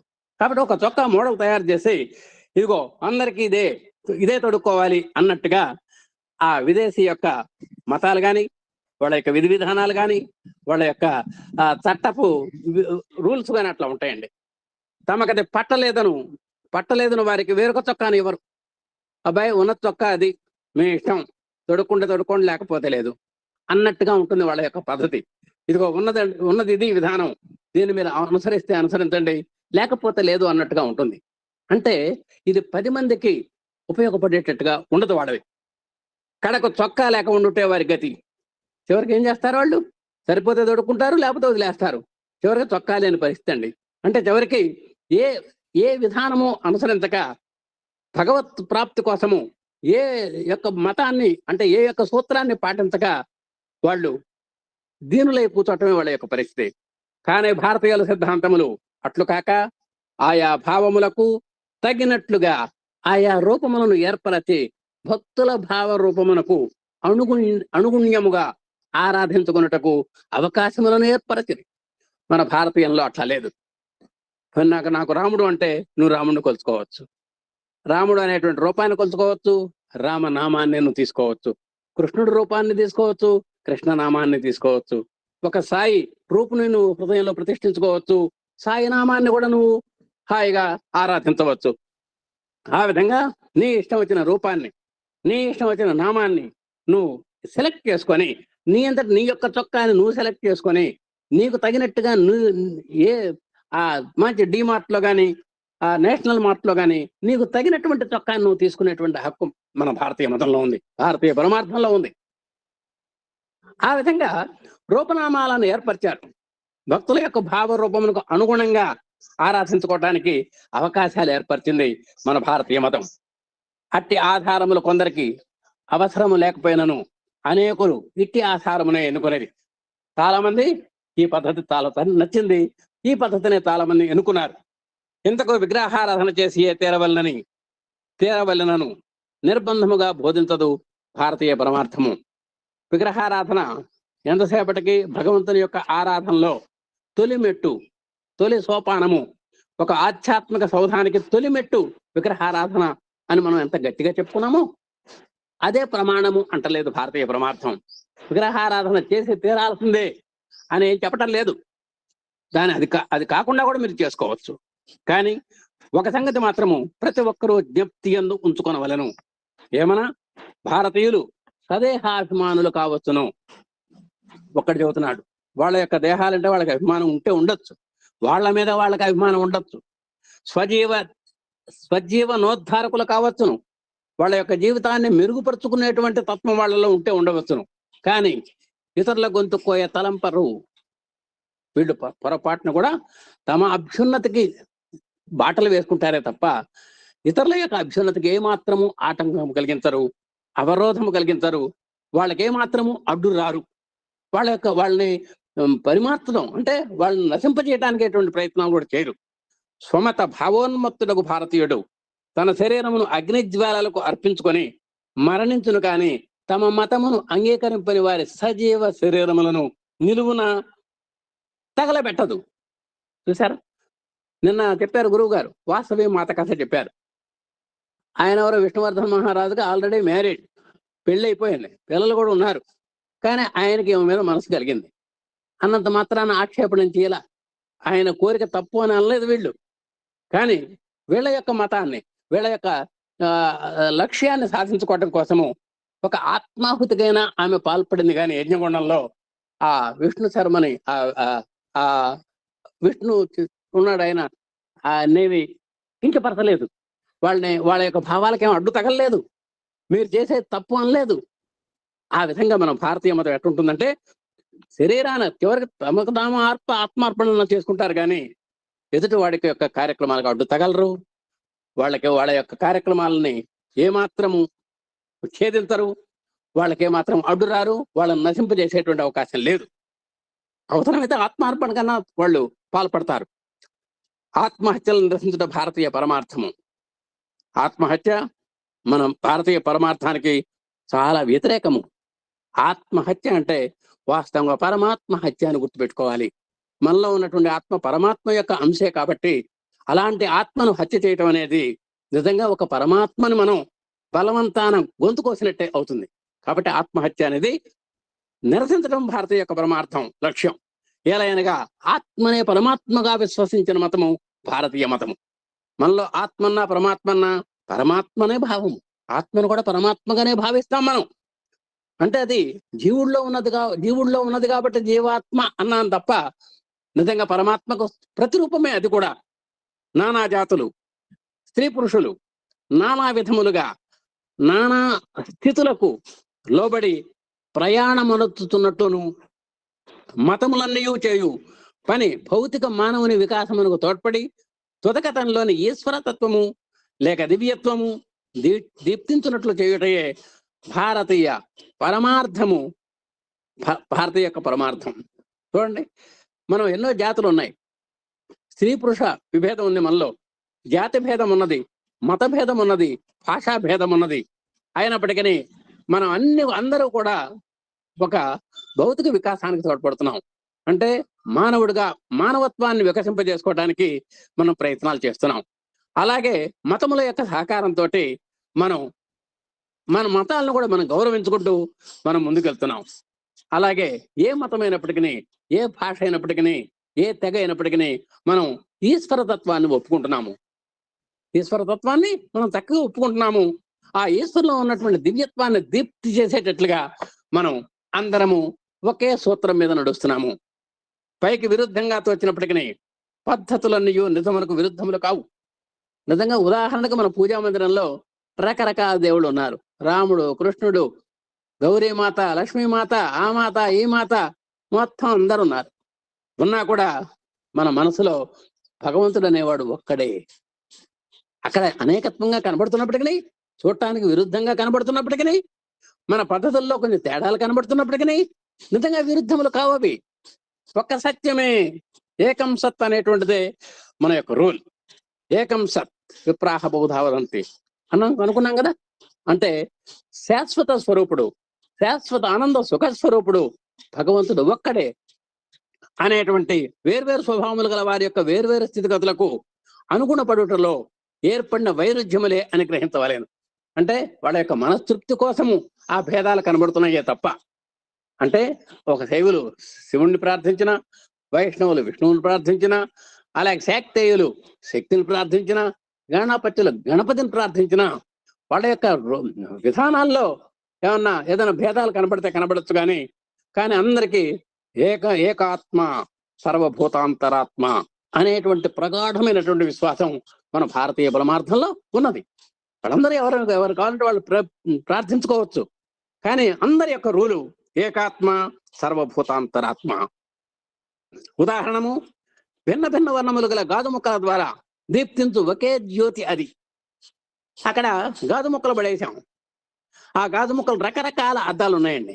ఎర్ర అద్దాలు, పసుపు అద్దాలు, ఆకుపచ్చ అద్దాలు, వైలెట్ అద్దాలు, అన్ని రకరకాల అద్దపు ముక్కలు ఉన్నాయి. అక్కడ సూర్యకిరణం ప్రకాశించింది, ఒక జ్యోతి సూర్యకిరణం ప్రకాశించిందండి. ఆ సూర్యకిరణం దాని మీద ప్రసరించినప్పుడు ఎర్రద్దం ఎర్రగా ఉంటుంది, ఎర్రగా కనబడుతుంది. అలాగే ఆకుపచ్చది ఆకుపచ్చగా కనబడుతుంది. అలాగే పసుపులో పసుపు ప్రతిఫలిస్తుంది, వైలెట్లో వైలెట్ ప్రతిఫలిస్తుంది. కానీ ప్రసారితమైనటువంటి కిరణము, సూర్యకిరణము ఒక తేజో శుద్ధ సత్వంలో ఉన్నది, అంటే తెల్లగా ఉన్నది. అంటే అక్కడ రకరకాల రంగులు కనబడుతున్నప్పటికీ అక్కడ ప్రసరింపబడినటువంటి జ్యోతి ఒకటే. అక్కడ దాంట్లో దీప్తించేటువంటి, ప్రకాశించేటువంటి, ప్రసరించినటువంటి దీప్తి ఒకటే. అనుగుణ్యార్థము ఈ స్వల్ప భేదములు ఆవశ్యకములే కానీ సర్వమునకు మూలమై, ఆధారమై, గమ్యమై, కీలకమై, కేంద్రమై ఒక్క సత్యమే వెలుగుతున్నది. కాబట్టి రకరకాల అద్దాల్లో ఒకే సూర్యకిరణము విభిన్నమైనటువంటి రంగులతో ప్రకాశిస్తున్నటువంటి విధంగా, అలాగే ఎన్ని మతాలు కానివ్వండి, భాషలు కానివ్వండి, మరి ఏదన్నా కానివ్వండి, ఇంత విధి విధానాల్లో మార్పులే కానీ అక్కడ అందరికీ మూలం ఒకటే, ఆధారం ఒకటే, గమ్యం ఒకటే, కీలకం ఒకటే, కేంద్రం ఒకటే. అదే ఏకం సత్. భగవంతుడు అనేటువంటి వాడు ఒకటే అనేటువంటిదే ఇక్కడ మన యొక్క రూల్. అక్కడ పరమాత్మ ఉన్నాడు. ఆ పరమాత్మ అనేటువంటి వాడు ఒక్కడే, ఆయనే శాశ్వత సుఖ స్వరూపుడు అనేటువంటి విశ్వాసంలో ఎవ్వరికీ తేడా లేదు. ముత్యాల హారములోని సూత్రము వలె సర్వ మతముల యందు పరమాత్ముడు సూత్ర రూపుడై ఉన్నాడు. మనం పూల మార్కెట్కి వెళ్ళాం, గులాబీ పూదండ, మల్లె పూదండ, చేమంతి పూదండ, అలాగే కనకాంబరాల పూదండ, ఇలా రకరకాల పూలదండలు చూస్తున్నారు మీరు. ఆ పూలదండల్లో ఏమాత్రము కనబడినటువంటి ఒక తాడు గాని, ఒక దారం గాని అంతర్లీనంగా, అంతర్హితంగా ఉన్నది. చూడండి, పైకి మాత్రం కనబడుతున్నాయి, పైకి మాత్రం రకరకాల పూలు కనబడుతున్నాయి. గులాబీ దండ అంటున్నాను తప్ప ఆ అంతర్గతంగా ఉన్నటువంటి సూత్రం మనకు కనబడతలేదు. అలాగే ఎంత మన యొక్క నానాత్మంలో ఎన్ని రకాలు ఉన్నప్పటికీ మనము దాంట్లో ఉన్న అంతర్గతంగా ఉన్నటువంటి సూత్ర ప్రాయుడు భగవంతుడే. అంటే పూలదండలో సూత్రం ఏ విధంగా వాటినన్నిటినీ చక్కగా పట్టుకొని బాగా వాటన్నిటికీ కూడా మంచి పట్టుతో ఏ విధంగా అయితే బిగించి చక్కగా అందంగా కనబడేటట్టు చేస్తుందో, అలాగే 84 లక్షల జీవరాశుల్లో కూడా ఆ స్వామి ఒక సూత్రప్రాయంగా ఉన్నాడు. 84 లక్షల జీవరాశులు ఒక జీవనమాల అనుకోండి. కాసేపు మనంతా కూడా రకరకాల పుష్పాలు అనుకోండి. అలాంటి పుష్పాలతో 84 లక్షల జీవరాశులకి మరి నడిపిస్తున్నటువంటి ఆ భగవంతుడు ఒక అంత ఆత్మస్వరూపుడై ఉన్నాడు. ఆత్మ అనేటువంటి సూత్రం ద్వారా మనకు అక్కడ బంధింపబడి ఉన్నాడు. కాబట్టి మనకు పూలమాలలో సూత్రానికి ఎంత విలువ ఉందో, అలాగే జీవరాశులన్నూ అనేటటువంటి హృదయ మాలలో ఆ భగవంతుడు కూడా ఆ సూత్రప్రాయంగా ఉన్నాడు అనేటువంటిది ఇక్కడ చెబుతున్నాడు. ముత్యాల హారములోని సూత్రము వలె సర్వమతముల యందు పరమాత్ముడు సూత్ర రూపుడై ఉన్నాడు. ఇక్కడ మతాలనే ఒక పూలుగా భావించారు. ఆ సర్వ మతాలన్నీ పూలు అనుకోండి, కాసేపు సర్వమత మాల అనుకోండి. ఆ సర్వమత మాలకు కూడా భగవంతుడు అనే వాడు ఒక సూత్రప్రాయంగా ఉన్నాడు. ఈ ప్రపంచ జనులందరూ భారతీయ సంస్కృతి ఆధ్వర్యాన శాస్త్రములన్నింటినీ గాలించి చూచి అందెత్తట్నైనను మోక్షము భారతీయులకు మాత్రమే లభించును, ఇతరులకు లభించదు అని చెప్పబడి ఉన్నదేమో చూపనండు. చూడండి, మన భారతదేశము కర్మభూమి, జన్మభూమి, పుణ్యభూమి అని పేరుంది. నిజంగా భగవంతులంతా కూడా ఏ భగవంతుడన్నా కానీ భారతదేశంలోనే అవతరించారు. చివరికి మన కలియుగంలో మనందరికి సమకాలికంగా మనందరి మధ్యన నడయాడి, మనందరినీ అలరించి, మనందరికీ ప్రబోధ చేసి, మనల్నందరినీ చక్కగా పరివర్తన చేసి ఒక సన్మార్గంలో పెట్టినటువంటి సత్యసాయి బాబా వారు కూడా మనకు చక్కగా ఆంధ్రప్రదేశ్లో, పక్క భారతదేశంలో ఉన్నటువంటి ఆంధ్రప్రదేశ్ రాష్ట్రంలో పుట్టారు. అంటే మహనీయులందరికీ కూడా, భగవంతులందరికీ కూడా పుట్టుగడ్డ, జన్మభూమి మనకు మన భారతదేశం. అయితే కొంతమంది అన్నారు, ఏమంటే భారతదేశంలోనే అవతరించారు కాబట్టి అవతార పురుషులు, భారతదేశంలో ఉన్న వాళ్ళకు మాత్రమే ఈ మోక్షం లభిస్తుంది, ఇతర దేశాల వాళ్ళకు లభించదు అని ఒక వాదం వచ్చిందండి. వాస్తవమైతే స్వామి చెబుతున్నారు దానికి లేదు. స్వామి అందరికీ కూడా, భగవంతుడు అందరికీ ప్రేమ పాత్రుడే. భగవంతుడి యొక్క అనుగ్రహం అందరి మీద ఉంటుంది. ఒక వర్షం కురిసినప్పుడు రాళ్ల మీద, రప్పల మీద, ఇళ్ల మీద, కాలువల మీద, బీడు భూముల మీద, పంట భూముల మీద, పనికిరాని భూముల మీద ఏ విధంగా అయితే సమానంగా వర్షిస్తుందో భగవంతుడు కురిపించేటువంటి వర్షం, అలాగే భగవంతుడు చూపించేటువంటి ప్రేమ కూడా అన్ని దేశాల యొక్క ప్రజల మీద అదే విధంగా ఉంటుంది, దాంట్లో తేడా లేదు అని చక్కగా చెబుతున్నారండి. చూడండి, కాబట్టి భారతీయులకు మాత్రమే లభిస్తుంది, ఇతరులకు లభించదు అనేటువంటిది అసలు చాలా తప్పు, చూపలేరని గట్టిగా చెప్పవచ్చును. భారతీయ పరమార్థము మహా విశాల భావాలతో, ఉన్నత ఆశయాలతో, పవిత్ర తలంపులతో ప్రవహించిన ఒక వాహిని. చూడండి సార్, భారతీయ పరమార్థం అంటే సామాన్యం కాదు. అది ఎంతో మహర్షుల యొక్క పర్యవేక్షణలో అది ఆస్వాదింపబడినటువంటి అనుభూతి పర్వం కాబట్టి అది మహా విశాల భావాలతో ఉంటుంది. అంటే అదే చెప్పారు, ఉదార చరితానంతు వసుధైవ కుటుంబకం. నిజంగా సామాన్య మాతృడికైతే వీడు నావాడు, వీడు పరాయివాడు అనేటువంటి భావన ఉంటుందట. కానీ ఆ అవతార పురుషులకి అంతా కూడా వసుధైవ కుటుంబకం, ఈ ప్రపంచమంతా నా కుటుంబమే, ఈ ప్రపంచంలో ఉన్న వారంతా కూడా నా వారే అనేటువంటి భావన ఉంటుంది. అలాగే ఉన్నత ఆశయాలు, వీళ్ళందరికీ సంక్షేమంగా ఉండాలి, సర్వే జనాసుఖినో భవంతు అనేటువంటి ఆశయం, పవిత్ర తలంపులు, వీళ్ళందరూ కూడా శాంతి సౌమనస్యాలతో, సుఖ సంతోషాలతో ఉండాలి అనేటువంటిది వారి స్వామి అంటే భగవంతుని యొక్క భావన. ఆ విధంగా నడిచింది ఆ వాహిని. మలుపు లేక, కలత కాక, అనుగ్రహ సాగరం మనకు చక్కగా బాట ఏర్పరిచినటువంటి రాజబాట. నిజంగా భగవద్ రతి, ఆ భగవత్ అనుగ్రహము ఎట్లా ఉంటుందంటే నిజంగా దాంట్లో ఏ మాత్రము తేడా లేదు, ఎక్కడ కలతలు లేవు. అనుగ్రహ సాగరం మనకు చక్కని బాట అది. ఆ బాటే ఒక రాత బాట. ఇంకొకటి, భారతీయుల యొక్క మత నిర్మాణం అంతటికని భగవంతుడే, ఈశ్వరుడే మూలస్తంభం అయి ఉండగా మరొక దానిని విశ్వసించనక్కరలేదు. కాబట్టి భారతదేశంలో ఎన్ని మతాలు ఉన్నాయి, ఆ మత ప్రవక్తలంతా కూడా ఆ మతాలకు ఒక విధి విధానాలు తయారు చేశారు, మనందరికీ తెలుసు. అలాగే హిందూ మతము, జైన మతము, క్రైస్తవ మతము, జొరాస్ట్రియన్ ఇలాంటివన్నీ కూడా మనం వినున్నాము. వీళ్ళందరూ ఎవరు తయారు చేసినా సరే సూత్రాలు, వాళ్ళందరి యొక్క దృష్టిలో భగవంతుడు ఒక్కడే, ఏకాత్మ, అంతే, సర్వభూతాంతరాత్మ. అలాగే ఈశ్వరుడే మూలస్తంభము, ఈశ్వర సర్వభూతానం. 84 లక్షల జీవరాశుల్లో కూడా ప్రతి జీవిలో, చిన్న ఎర్రజీమ దగ్గర నుంచి ఐరావతం దాకా ప్రతి జీవిలో కూడా ఆ భగవంతుడు ఉన్నాడు అనేటువంటి భావన, ఈశ్వరుడు ఉన్నాడు. ఇదండి ఉండగా మరొక దానికి విశ్వసించనక్కర్లేదు. అలాంటి పవిత్ర భావనతో మన మత గ్రంథాలు కానివ్వండి, ఆ విధంగా నిర్మించబడ్డాయి. అన్ని మతములకు అధిష్టానమైన స్థాయిలో ఉన్నత శిఖరమున నిలచిన మతము భారతీయ మతము. ఒక్కటే చెప్పారు స్వామివారు, ప్రపంచంలో ఎన్ని మతాలన్నా ఉండనివ్వండి, మనకు పేరు తెలియని మతాలు కూడా బోలెడు ఉన్నాయి. అన్ని మతములకు ఆకరమైనటువంటిది, ఆధారమైనటువంటిది, మూలాధారమైనటువంటిది మన భారతీయ పరమార్థమే అని చెప్పారు, భారతీయ మతమే అని చెప్పారు. కాబట్టి ఎవరైనా సరే మనల్ని ఆదర్శంగా తీసుకోవాల్సిందే. ఇందులో లేనివి మరే మతం నందు కానరావు. చక్కగా చెప్పారు. భారతీయ మతంలో ఉన్నటువంటివి ఏ మతంలోనూ లేవు. ఒకవేళ ఎక్కడైనా లేకపోతే, ఎక్కడైనా ఉన్నవి మన దగ్గర ఉన్నట్టే లెక్క. మన దగ్గర లేనివి ఎక్కడా లేవు, ఎక్కడైనా ఉన్నాయంటే మన దాంట్లో కూడా ఉన్నట్టే లెక్క. కాబట్టి ఇందులో లేనివి మరి ఏ మతమునందు కానరావు. భారతీయ మతమునందలి భావములనే ఇతర మతములు ఆదర్శముగా వేరువేరు రూపనామములతో అనుభవించుతున్నారు. మన యొక్క సాంప్రదాయాల్ని, మన యొక్క శాస్త్రాల్ని, మన యొక్క వేదాలని, మన యొక్క ఉపనిషత్తులను, మన యొక్క భగవద్గీతను అందరూ పుణికిపుచ్చుకున్నారు. ఇతర దేశాల వాళ్ళు ఎంతో ఆరాధనా భావంతో చూస్తున్నారు. మన ఎక్కడో లండన్లో సుందర చైతన్య స్వామి యొక్క సమక్షంలో ఆబాల గోపాలము భగవద్గీత ద్వారండి. వాళ్ళ దగ్గర ఎవరి దగ్గర పుస్తకాలు లేవు, చక్కగా కళ్ళు మూసుకొని చదువుతున్నారు. అంత కొన్ని వేల మంది అక్కడ అంటే పెద్దవాళ్ళ దగ్గర నుంచి అరబుడ్డాడు దాకా ఉన్నాడండి, ఆ 5 ఏళ్ల పిల్లాడి దాకా ఉన్నాడు అక్కడ ఆ సభలో.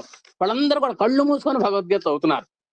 అంటే ఎంత స్థాయిలో వాళ్ళు మన మన యొక్క గ్రంథాలను గౌరవించడం కానీ, మన యొక్క సంస్కృతి సాంప్రదాయాలని మన్నించటం కానీ, మన మతంలో ఉన్నటువంటి ఔన్నత్యాన్ని పుణికి పుచ్చుకోవటంలో కానీ వాళ్ళు ఎంత చాకచక్యంగా చక్కగా స్వీకరిస్తున్నారో చూడండి. కాబట్టి భారతీయ మతమునందని భావం వలనే ఇతర మతములు ఆదర్శముగా వేరువేరు రూపనామములతో అనుభవించుతున్నారు. ఇతర మతముల వారు భారతీయ వైదిక మతమును అనుసరించవచ్చును గాక, కానీ భారతీయులు ఇతర మతముల అనుసరించు అవసరం లేదు. మన యొక్క భావాల్ని, మన యొక్క సంస్కృతి సౌరభాల్ని ఇతరులు పుణికి పుచ్చుకోవాల్సిందే కానీ ఇతరుల దగ్గర నుంచి అంటే వాళ్ళ కట్టుబొట్టు కానీ వ్యవహారాలు కానీ మనం స్వీకరించాల్సినటువంటి దుస్థితిలో భారతదేశం లేదు. అసలు భారతదేశం స్వీకరించదు కూడా. మనము ముఖ్యంగా గమనించవలసినది ఆత్మను గురించి, ఈశ్వరుని గురించి, ఆస్తిక ధర్మమును గురించి జరిగిన విచారం. ఇక్కడే 3 పాయింట్లు ఉన్నాయండి.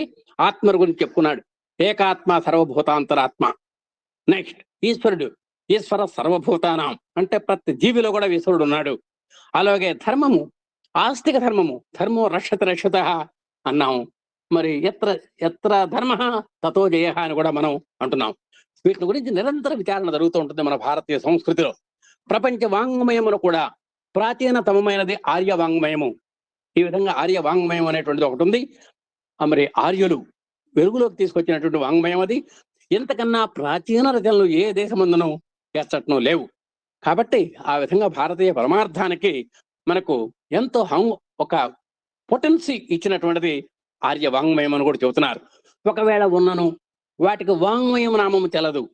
ఏమంటే మాకు ఆర్య వాంగ్మయం లాంటి వాంగ్మయాలు మాకు కూడా ఉన్నాయి అని ఎవరన్నా అన్నా కూడా వాటికి వాంగ్మయ ప్రతిపత్తి లేదు. ఒకవేళ సాహిత్య ప్రతిపత్తి ఉంటే ఉండొచ్చు కానీ వాంగ్మయ ప్రతిపత్తి లేదు. ఇంత పురాతనమైనటువంటి గ్రంథము వాంగ్మయము ప్రపంచమున్న ఎందును లేదు. కాబట్టి ఈ ఆర్య వాంగ్మయం కూడా సామాన్యం కాదు. ఇది కూడా చాలా ఉన్నతమైనటువంటిది. ఆర్యుల యొక్క చిత్త వృత్తులు, వారి వాంఛలు, వారి వ్యవహార విషయములు, వారిని ఎదుర్కొన్న సమస్యలు, మున్నగు సంగతులు ఇందులో చిత్రింపబడినవి. ఇంతకీ ఆర్యులు అంటే ఎవరు అంటేది ఇక్కడ చెబుతున్నాడండి. ఆర్యులు అంటే శుద్ధ సత్వ గుణప్రధానులైనటువంటి పూజ్యులైన మానవులు, వారే మహర్షులు. ఆత్మతత్వమును లోకానికి చాటి చెప్పినటువంటి ధర్మాత్ములు. దీస్ ఆర్ కాల్డ్ ఆర్యులు. అలాంటి వాళ్ళ యొక్క వాంగ్మయము ఆర్య వాంగ్మయము. ఆ ఆర్య వాంగ్మయము మనకెంతో చక్కగా మనకు కరదీపికలాగా మనకు ఉపయోగపడుతోందని చక్కగా స్వామివారు మరి ఎన్నో విశేషాలు ఇవాళ అఖండ తత్వాన్ని గురించి, పరిపూర్ణ తత్వాన్ని గురించి, మతాల యొక్క భిన్న మతాల యొక్క అభిప్రాయాన్ని గురించి, అలాగే భగవంతుడు ఒక్కడే అనేటువంటి పైన గురించి, భారతీయ మతంలో ఉన్నటువంటి సాంప్రదాయాలన్నీ కూడా ఇతరులు పుణికిపుచ్చుకుంటున్నారు కానీ మనం పుచ్చుకోవాల్సినటువంటి అవసరము లేదని ఎన్నో విషయాలు ఇవాళ మనకు చెప్పడం జరిగింది. ఈ విధమైనటువంటి కొన్ని భావనలు మన సత్యసాయి వాహినిలో 2వ చాప్టర్ అయినటువంటి సత్యము నుండి సత్యమునకు అనేటువంటి ఈ చాప్టర్లో స్వామి పలికించినటువంటి కొన్ని మాటలు మనం పలకటం జరిగింది. మరి దీంట్లో ఇంకా మహోన్నతమైనటువంటి వివరణలు కూడా ఇవ్వచ్చు. కానీ ఇప్పుడు మనకి ఎంతవరకు అవసరమో మన స్థాయికి తగ్గట్టుగా మనం ఇవి కొంచెం సూక్ష్మీకరణగా మనం వెళ్ళటం జరుగుతోంది. ఇలాంటి మహత్తర అవకాశం ఇచ్చిన, అనుగ్రహ వృష్టి ఇచ్చినటువంటి స్వామివారికి, అవకాశ వృష్టినిచ్చినటువంటి మన ఎమ్మెల్యే దంపతులకు, అలాగే చక్కగా దీంట్లో కొంత భాగాన్నైనా ఆకలింపు చేసుకోవడానికి ప్రయత్నిస్తున్నటువంటి మన ఆత్మీయ సోదర సోదరిమణులకు హృదయపూర్వకమైనటువంటి సాయిరాములు చెప్పుకుంటూ అందరికీ హృదయపూర్వక పాదాభివందనాలు. ఓం శ్రీ సాయిరాం. అందరికీ సాయిరాం. Thank you sir. కొన్ని ఇబ్బందికర మాటలు ఉంటే స్కిప్ చేశాను సార్. లైన్స్ స్వామి మాటలే కావచ్చు కానీ ఇప్పుడు చెప్పండి కొన్ని మాటలు. అలాగే సార్. లేదు, షుడ్ నాట్ టెల్. ఇక్కడ ఆయనే ఉన్నాడు, జుట్టు గీయించుకునే స్కిప్ చేయాలి కదా అన్నాడు. సో స్వామి మాటలైనా కొన్ని పదాలు మనకి ఇబ్బందికరంగా ఉంటే you can skip it also in future. Okay sir. 100% right. ఎందుకంటే ఈ రికార్డింగ్ అవుతుంది, యూట్యూబ్ లో పోతుంది. ఇప్పుడు అందరూ పరిస్థితులు బాగలేవు కూడా ఇప్పుడు. సో ఇబ్బందికర మాటలు స్కిప్ చేసేసేయండి ఫ్యూచర్ లో. Okay sir. ఒక 10 నిమిషాలండి. సబ్జెక్ట్ ఎంత కష్టంగా ఉందో చూడండి సార్. 40-30 మంది ఒమ్మిపోయారు సార్. నేను మొదలుపెట్టినప్పుడే తెలుసు సార్. ఎందుకంటే నేను స్వామికి మాట ఇచ్చాను, ఇది అసంపూర్ణంగా ఉండకూడదు. ఇంట్రెస్ట్ ఉన్న వాళ్ళే ఉంటారు. సత్యనారాయణ గోవింద మాధవ, సాయి నారాయణ గోవింద కేశవ, సత్యనారాయణ గోవింద మాధవ, సాయి నారాయణ గోవింద కేశవ. ఎవడండి సత్యనారాయణుడు? మనం ఏ శుభకార్యం చేసుకున్నాం, శ్రీ రమాసహిత సత్యనారాయణ స్వామి వారు వ్రతం చేయటం ఒక ఆచారం, సంప్రదాయం అండి బాబు. డబ్బులు ఉన్నోళ్ళు కాదండి బాబు, వేదాభికి అందరు చేస్తారు ఈ వ్రతాన్ని. అన్ని జాతులు, అన్ని కులాల వారు చేస్తారు. ఇది సత్యసాయి వాహిని. స్వామివారు వ్రతం ఇవ్వడం చేసుకోవచ్చండి. లెట్ ఇట్ బి గృహప్రవేశం, పెళ్లి, బాలసార పోస్ట్పోన్ చేయొద్దు. ఆ కథలో లాగా ఇదేం కథ ఏం చెప్పట్లేదు. ఇప్పుడు 5 కథలు అధ్యాయాలు చెప్పే టైం కూడా లేదు. ఈరోజు రాత్రికి అన్నవరం సత్యనారాయణ స్వామి కళ్యాణం చూడండి భక్తి టీవీలో. దగ్గర ఉన్న వాళ్ళు ప్రత్యక్షంగా వెళ్ళి చూడండి. ఏ కార్యమైనా ఈ వ్రతం చేసుకోవడం ఆనవాయితీ అండి. మా తమ్ముడు గృహప్రవేశం అయింది, నేను చేసుకోలేకపోయినా చూసే అవకాశం కలిగేది మార్చి నెలలో. ఏదైనా కష్టాల్లో ఉంటే తొలగిపోవటానికి సత్యవ్రతం చేస్తాం. అంటే కష్టాల్లో ఉన్నప్పుడు సత్యనారాయణ వ్రతం వెంకటహరణ వెంకటరమణ కాదు. మనకు పురాణ ఇతిహాసాల్లో నారాయణ గూర్చిన గాథలు, ప్రస్తావనలు ఉన్నాయి. కేవలము సత్యనారాయణ స్వామి గురించి స్కాంద పురాణంలో మాత్రమే ఉన్నది, రేవాఖండంలో. ఎవరు ఈ సత్యనారాయణుడు? ఇతర చెప్పబడిన నారాయణుడు ఇతరేనా? ఇందాక నారాయణ ఒక్కడే నారాయణుడు. 14 రూపాయలు. ఆయన నిర్వీకారుడు కనుక సర్వకార్యం. ఒక అద్భుతమైన పని. నాకు ఒక మేనిఫెస్టో, నాకు రూపం ఇచ్చా, నేను ఇంకొక రూపం ఎట్లా తీసుకుంటానండి? ఆయనకు ఒక ఆకారం అంటూ నిర్వీకారుడు కనుక సర్వకారం. అద్భుతమైన డైలాగ్ చెప్పాడు నేను ఉత్తరం. వండర్ఫుల్. దాని మీద గంటల తర్వాత మాట్లాడచ్చు. ఆయన నిర్వీకారుడు కనుక సర్వకారండి. అన్ని రూపాలు ఎట్లా తీసుకున్నాడో ఆయనకు ఒక ప్రత్యేక అంటూ రూపం లేదు. ప్రతి కార్యంలో ఈ సత్యనారాయణ స్వామి వ్రతాన్ని మనం అనుసంధానిస్తాం. ముసల్మాన్ అంటే నారాయణ అంటే సర్వమునకు విశ్రాంతి స్థానము అని అర్థం. అంటే సమస్త లోకములు చివరకు దేని యందు లయమైపోతున్నాయో ఆ నిత్య వస్తువు పేరు నారాయణ. ఇందాక సార్ చెప్పింది కూడా మళ్ళీ ఎవరు చెప్పినా సారాంశం అదే. అసత్యాన్ని సత్యం కాదు, మనం జాగ్రత్త మాట్లాడాలి. హఠమూఖం సత్యాట, నువ్వు అసమగ్ర సత్యాన్ని సమగ్ర సత్యంలో పోవాలి. నేను అసత్యంలో ఉన్నాను, సత్యం అది పనికిరాని మాటలు, చెప్పుకున్న మాటలు. ఆ నిత్య వస్తువు పేరే నారాయణ. ఆ నారాయణే సత్యము, మిగతాదంతా అసత్యం. ఇందాక అన్నారు నీ దేహమే పర్మిట్ కాదు, దేహాన్ని నమ్ముతున్నావు, మిగిలినంత పుక్కటి పురాణం అంటే ఎక్కడ నడుస్తుందండి? ఎందుకంటే ఏది నిత్యంగా ఉండటం లేదు. ఇవాళ ఉన్నది రేపు లేదు, ఈ క్షణం ఉన్నది మరొక క్షణం లేదు. అంతా మారిపోతుంది, మాయమైపోతుంది. ఇదంతా కలిసి ఎక్కడ లయమైపోతుందో, ఏది అనేది తనలో కలుపుకుంటూ సత్య వస్తువు ఉన్నదో అది సత్యనారాయణ స్వరూపం. ఆయనే శివ, ఆయనే అన్ని. ఆ స్వరూపం ఏమి చేస్తోంది? తనలో తాను రమ్యతీతి రామ అన్నాడు. రామ అన్న కొద్ది ఎంత ఆనందం వస్తుంది చూడండి. ఆనందం అంటే ఏం చెప్తామంటే ఎక్స్పీరియన్స్ చేయాలా. నాకేం కనపడలేదండి. నాకేం కనపడలేదండి. ఒకరోజు ఫోటోలు కెమెరా తీస్తే అక్కడ ఉన్న గుడి ముందు ఉత్సవ సత్యసాయిబాబా నాకేం కనపడలేదు. ఎత్తి కొట్టుకుంటే ఏం చేయాలి? ఎత్తి కొట్టుకుంటే షుడ్ బి ఎక్స్పీరియన్స్. నేను ఫోటో తీసి చూపించినా అందరు కనపడితే నాకు కనపడలేదు, ఎత్తినవరు కొట్టుకుంటే నేను చెప్పను. సింగపూర్ నుంచి వచ్చిన వాళ్ళు కనపడింది, ఇక్కడ ఉన్న వాళ్ళు కనపడుతుంది, ఏం చెప్తాను? దైవత్వం అనేది షుడ్ బి ఎక్స్పీరియన్స్, చూపించేది కాదు. నీకు రమించుట పరబ్రహ్మం యొక్క శక్తిగాన రమా సహిత సత్యనారాయణ స్వామి అని చెప్తారు. రమా సహిత సత్యనారాయణ స్వామికి గోవింద గోవింద. ఎందుకు చేసుకుంటాం వ్రతం? ఫర్ ఎగ్జాంపుల్, స్వామి మా ఇంట్లో పిల్లలు పుట్టారు, బారసా చేసుకున్నాం, కొత్తగా వచ్చింది, మార్పు వచ్చింది కదండి. స్వామి సత్యమైన నీ పాదాలు మరవలేము స్వామి. నీకు ఏ మార్పు లేక నిత్యుడు నీ కారణం వల్ల నీ అసత్వంతా మారిపోతోంది. మాకు ఒకసారి సుఖభావన దుఃఖభావన ఇస్తున్నది. మేము ఈ జగద్భావంలో ఉన్న నీవే సత్యం నిత్యం అని నమ్ముతున్నావు స్వామి. మాకు మేము పరాకు చెప్పుకుంటున్నామని స్వామికి విన్నవించుకుంటాం. సత్యనారాయణ స్వామి వ్రతం చేసుకుంటాం. అదే ఒక బాధ కలిగింది అనుకోండి, ఒక వ్యక్తి వెళ్ళిపోతే మనం అందరం చేసాం. ఒక వ్యక్తి వెళ్ళిపోతే సంవత్సరీకాల తర్వాత కుటుంబ సభ్యులు సత్యనామతం చేసుకోండి, ఆనవాయితీ అందరికి. స్వామి, ఈ జగత్తులో ఇలా ఎందరో వచ్చారు వెళ్తున్నారు, అయినా జగత్తు సత్యం అనే భావంలో మానవ సహజమైన మా సుఖదుఖాలు కలుగుతున్నాయి స్వామి. నువ్వు అసలు సత్య వస్తువు, నీవే సమస్త జగత్ కారణము, జగన్నియామకము, జగన్నియంతవు. You are the organiser, destroyer and you are the generator.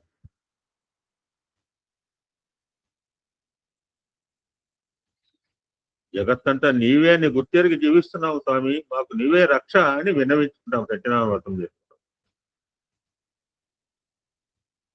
ఇలాగా వ్రతం చేసుకుంటూ మన ధర్మ జీవనంలో, మన ధార్మిక జీవనంలో ప్రతి ఘట్టాన్ని ఆ సత్యనారాయణ స్వామికి నివేదించి మనం చేసుకునే వ్రతము నిత్య వస్తువైన సత్తులో కలిసి నాకు అన్నాడు, ఎప్పుడైతే దేహభావాన్ని పోతే అప్పుడు మరణం. స్థూలభావంలో ఉంటే తప్పదు. స్థూలభావంలో ఉన్న ఆనందం వేరు, సూక్ష్మ భావంలో ఆనందం వేరు. కారణం ఒకసారి బాగా చెప్పారు, ఒక శరీరం అంటే ఒక ఆనందం, రెండు శరీరాలు అంటే మూడో శరీరం ఇంకా. అటువంటి ఆ సత్తులో పునరావృత్తి రహిత శాశ్వత పరబ్రహ్మ సాహిత్యాన్ని చేరడానికి మా తాపత్రయం స్వామి. ఇది ఆల్ ఓవర్ కలెక్టివ్ ప్రేయర్, నా ప్రేయర్ కాదు. ఇక్కడ ఉన్నప్పుడు ప్రస్తుతం ఉన్న 43 కాదు, సమస్త లోకాలు. సర్వం శ్రీ రమాశైత సత్యనారాయణ పాదాలు ఉందా. ఒక చిన్న ఇలస్ట్రేషన్ అండి, మళ్ళీ సంవత్సరం దాకా గుర్తురాదు. ఈరోజు ఏకాదశి అండి. ప్రతి ఏడాది వైశాఖ శుద్ధ దశమి నుంచి వైశాఖ రేపటి వరకు కూడా స్మార్త రీతిలో ఆపస్తంభ సూత్ర రీత్యా మహావైభవంగా జరుగుతాయి. అక్కడ అన్నవరం సత్యదేవుని, అన్నవరం సత్యనారాయణ స్వామిని ఈ మూర్తిగా ఈ రకంగా కీర్తిస్తారు. మీ అందరికి తెలిసిందే. మూలతో బ్రహ్మరూపాయ, మధ్యతో మహేశ్వరం, అగ్రతో విష్ణు రూపాయ, త్రయ రూపాయతే నమ. అక్కడ విగ్రహం కూడా అలానే ఉంటుంది. Brief history about Annavaram. క్రీస్తు శకం 1891 సంవత్సరంలో అన్నవరం ప్రాంతానికి రాజైన శ్రీ రాజా ఇనుగంటి వెంకట రామనారాయణం బహదూర్ గారి కళలో సత్యదేవుడు కల్పించి, నేను రత్నగిరి మీద వెలుస్తున్నాను. ఇక్కడ ఇద్దరు సోదరులు ఉంటారు, ఇప్పుడు Bhadragiri, Ratnagiri, both are brothers. So నువ్వు శాస్త్ర ప్రకారం ప్రతిష్ఠించి పూజించమని చెప్పాడు 1891. ఆ రాజు సంతోషంతో అందరినీ వెంట పెట్టుకుని వెళ్ళి వెతికి ఒక అంకుడు చెట్టు మొదలమున స్వామి విగ్రహాన్ని చూసి అమితానందం చెందాడు. విజయనగరం వెళ్ళిపోతున్నాడు. మీకు దగ్గరే అన్నవరం బాబు. కాశీ నుంచి మహావైకుంఠ నారాయణ యంత్రాన్ని తెప్పించి 1891 ఆగస్టు 6వ తారీఖున ప్రతిష్ఠించి, ఆ యంత్రంపై స్వామివారిని దేవేరి అనంతలక్ష్మి సత్యవతి సమేతంగా ప్రతిష్ఠించారు. ఒకసారి చూడండి మూల విరాట్ ఎలా ఉంటాడు. అనంతలక్ష్మి సత్యవతి సమేతంగా ఉంటాడు. హరిహరులకు భేదం వాళ్ళకి లేదు, మనకుంది. భేదం లేదు నిరూపిస్తూ సత్యనారాయణ స్వామి పక్కన ఈశ్వరుడు కూడా పూజలు అందుకుంటాడు. ఇక్కడ మనం చూస్తే ఆలయం 1934 2 అంతస్తులో జరిగిందండి. Just imagine. తప్పే ఉంది. నేను ఆవిడ చెప్పింది ఆ కొండ చుట్టూతో యొక్క స్వామి ప్రొటెక్టే లేదు. ఆ కళ్ళకు అనుకుంటే కనపడతాయి. ఇప్పుడు 2 అంతస్తు బిల్డింగ్ నేను ఒకసారి వెళ్ళాను సత్యనారాయణ. అదృష్టం మేము పైకి వెళ్తుంటే ఆ గుళ్ళో మెయిన్ పూజారి గారి కిందకు వచ్చి మాకు స్వాగతం పలికాడండి. కింది భాగంలో నారాయణ యంత్రము, పై అంతస్తులో దేవతామూర్తులు ఉంటాయి. ఆ ప్రధాన ఆలయం రథాకారంలో నిర్మించబడింది. స్వామి విగ్రహం 4 అడుగుల ఎత్తులో ఉంటుంది. ఈ స్వామిని మూలం బ్రహ్మ, మధ్యభాగం ఈశ్వరుడు, పైభాగం మహావిష్ణువుగా త్రిమూర్తి స్వరూపంగా కొలుస్తుంటాం. ఆ విధంగా అశేష జనం అన్ని శుభకార్యాల్లో కొలిచే దేవుడు Satyanarayana Swamy. Everybody will do it certain time. Annavaram Andhra Pradesh రాష్ట్రంలో ప్రస్తుతం కాకినాడ జిల్లాలో శంకవరం మండలానికి చెందిన ఒక గ్రామం. కలకత్తా చెన్నై హైవే రహదారిపై రాజమండ్రి నుంచి 70 కిలోమీటర్లు, కాకినాడకు 45 కిలోమీటర్ల దూరం ఉంటుంది. ఈ గ్రామంలోని Annavaram major railway station Visakhapatnam Vijayawada railway లైన్పై ఉంది. అన్నవరం వీర వెంకట సత్యనారాయణ స్వామి గారి సుప్రసిద్ధ దివ్య పుణ్యక్షేత్రం. ప్రతిరోజు కూడా అక్కడ కళ్యాణం జరుగుతుంది, తిరుపతిలాగానే రద్దీగా ఉంటుంది. ముఖ్యంగా కార్తీక మాసంలో బాగా కనీవినిగా రైతులు భక్తులు వస్తుంటారు. ఫైనల్ గా ఈ పర్వతాలన్నింటిలో కూడా శ్రేష్ఠుడు మేరు పర్వతం. ఆయన భార్య పేరు మేనక. మహావిష్ణువు గురించి తపస్సు ఆచరించి మహావిష్ణు అనుగ్రహంతో ఇద్దరు కొడుకులను పర్వతాలుగా పొందుతారు. మేరు పర్వతం ఒకడేమో భద్రుడు, ఇంకొకడు రత్నాకరుడు. భద్రుడు విష్ణుమూర్తిని గురించి తపస్సు చేసి శ్రీరామచంద్రమూర్తికి నివాసమైన భద్రాచలంగా మారుతాడు. రత్నాకరుడు అనే ఇంకొక కొడుకు కూడా శ్రీ మహావిష్ణువు గురించి తపమాచరించి మెప్పించి ఆ శ్రీ మహావిష్ణువుని వీర వెంకట సత్యనారాయణ స్వామిగా తనపై వెలిసేందుకు రత్నగిరి లేదా రత్నాచలం కొండగా మారుతాడు. అది కొండ, అన్నవరం కొండ ఇది కాదు, రత్నాచలం అండి. పిలిస్తే పలికే దేవుడవయ్య వెంకటేశ్వర, పిలిస్తే పలుకుతాడు, పిలిచే విధంగా పలుకు. అటువంటి పిలిస్తే పలికే దైవం పేరు పొందిన సత్యనారాయణ స్వామి ఆలయాన్ని రత్నగిరి కొండపై నిర్మించారు. సమీపంలో పంపా నది ఉంటుందండి. ఘాట్ రోడ్ నిర్మించారు చక్కగా. మేము వెళ్ళినప్పుడే ఉంది, మెట్లు కూడా వెళ్ళవచ్చు. ఆ విధంగా సామూహికంగా వందలాది దంపతులు కూర్చొని ఒకేసారి సత్యనారాయణ స్వామి వ్రతం చేసుకో అవకాశం ఉంది. జస్ట్ ఊహించుకోండి. ఆ పంపా నది ఒడ్డున రత్నగిరి మీద ఆలయం సముద్ర మట్టానికి 300 అడుగుల ఎత్తులో నిర్మించడం జరిగింది. ఆ గుడికి నడిచిపోవాలనుకున్న వాళ్ళకి 460 మెట్లు ఉన్నాయటండి. ఇందాక మొత్తం నుంచి ప్రధాన ఆలయం రథాకారంలో ఉండి ఎదురుగా కళ్యాణ మండపం కలిగి ఉంది. కింద క్షేత్రపాలకులైన రామాలయము, వనదుర్గ ఆలయం ఉంటాయి. మీరు చూసే ఉంటారు, అంతా మంచి కొండల మధ్య ఆలయం ఆగమ ప్రమాణాలతో అందమైన ప్రకృతి. ఇక్కడ ఒక ముఖ్యమైన చివరి విషయం ఏంటంటే త్రిపాత్ విభూతి నారాయణ ఉపనిషత్తులో వర్ణింపబడిన యంత్రం ఇక్కడ ఉంది తండ్రి. అందుకని పవర్ యంత్రము మంత్రము. అందువలన ఆ రత్నగిరిపై ఎప్పుడు నిత్య కళ్యాణం పచ్చతోట.